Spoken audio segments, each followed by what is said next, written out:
Hi guys, today I'm making a female wish list of who I would like an Injustice to, and I'm not putting the characters who are supposedly confirmed like Wonder Woman and Harley Quinn because we all know they're gonna return to the game.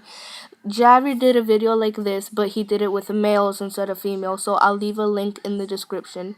And here's a disclaimer, I'm a little sick, so if you get annoyed with my voice, I'm sorry about that, just to let you know. My number 10 spot goes to Giganta because in Injustice 1, there was only one Wonder Woman villain, and that was Ares. But I don't think he will be returning in this game because, like, nobody played as him, and I don't think he served his purpose well, to tell you the truth, as a Wonder Woman villain. So, in this game, it would be cool to see Giganta grow and stomp on her opponents and see her moveset and what she would do, like, with the gear system, like, how would that affect her in fighting. So yeah, that's why I chose Giganta. My number 9 pick is Katana, and the reason I chose her is because there's a movie coming up soon called The Suicide Squad, if you guys haven't heard, and she's gonna be in it. Also, she's in the Arrow TV show. Well, was she left to Japan, I think, and it would be cool to see her and her swords killing people. And after, if you guys didn't know, after she kills someone with her sword, their soul gets absorbed into the sword. So maybe after every kill, like every win we get with Katana, that person's like soul will get into the sword, and we would get that person's powers during the next match, like for a gear system thing. So yeah, that's why I think Katana would be good in Injustice 2. My number 8 pick is Cheetah, and the reason I chose her is because she's like a unique character and you wouldn't expect her to be in the game. Like, you wouldn't know what to expect from her. And she should start off like as her golden age, a woman in her golden age skin, a woman in a cheetah costume, and as you level up and get more gear, she turns into like the cheetah we know today as the actual cheetah animal.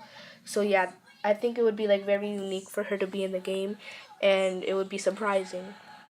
My number 7 pick is Poison Ivy, and the only reason I put her on the list is because the huge fan demand for her in Injustice 1 was so big that everybody wanted her a game, everybody wanted her to be DLC, and in my opinion, I think it would be cool for her to be in the game. The only other female Batman villains were Harley Quinn and Catwoman, so maybe she could be in the game. And maybe put her movie skin in it, even though that wasn't the greatest movie. But yeah, it will be cool to see her powers, like how she would play, how her moveset would be. And I think she would be a pretty cool character to be in Injustice too.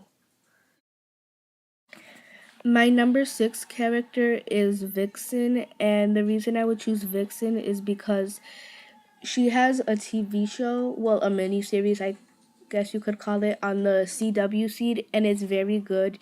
It's like action packed, even though it's like animated. It's an animated show, but it's cool. Like, I like the concept of the show, and it would be cool to see how she would use all the animals' powers in her moveset. Like, maybe one gear could like focus more on defense, like flying and stuff like that, and then another gear would focus more on strength, so like hippos and elephants and stuff like that.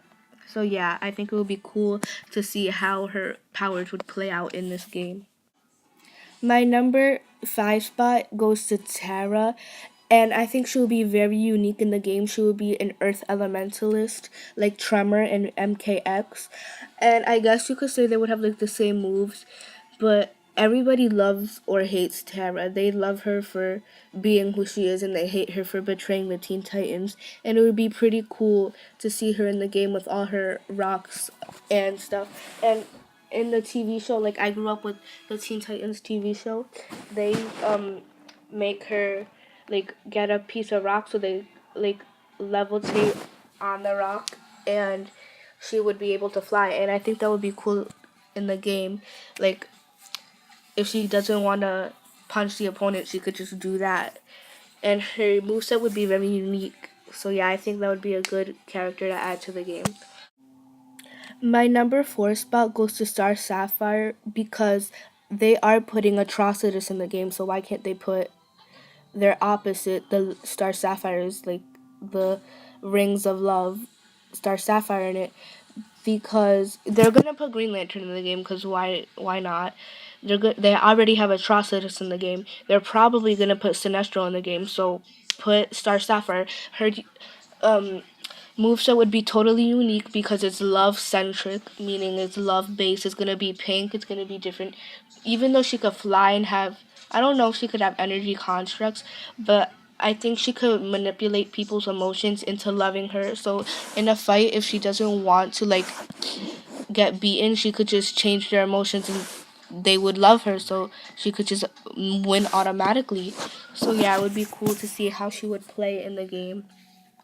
And I guess it wouldn't be like a unique character since we're already gonna have practically four other lanterns in the game. But if they're gonna have four, why don't you just put in a fifth, right? My number 3 spot goes to Starfire, and if I swear, if they put Starfire in this game, she will be like one of my mains. Um, I grew up with her in the Teen Titans show, and I loved her. She was my favorite character. And in Injustice 1, they didn't put her in, but they put Raven in. And they put Cyborg, two former Teen Titans. And if you put two of them in, why don't you just put in the rest? Oh, they actually put Nightwing in too. The only people that were excluded were Beast Boy and Starfire. So they should put those in Injustice too, because everybody wants them. There was such huge fan demand for Starfire that she just put them in the game already, because just give the fans what we want, right? And I guess it would be cool with the gear system, like we could change her costume, even though it wouldn't have much effect on her powers, but you know, whatever. My number 2 spot goes to Huntress, and solely because Huntress is like one of my favorite superheroes, or like anti-heroes, depend how you look at her.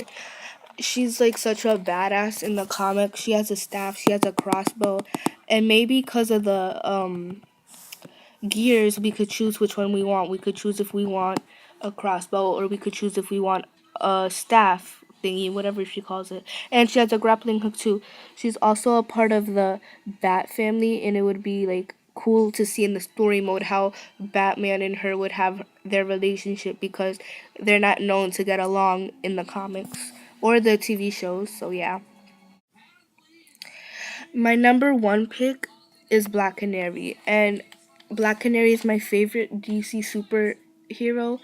I think she's such a badass. She's in Arrow, and there she doesn't have her powers. She has a necklace, but in the game we could choose if we want her to have like that necklace piece thingy, or if she could actually have the sonic scream. And in the show, she has a nightstick instead of a staff, I guess, because in the comics, I don't think she uses a staff, but her sister Sarah, she uses a staff.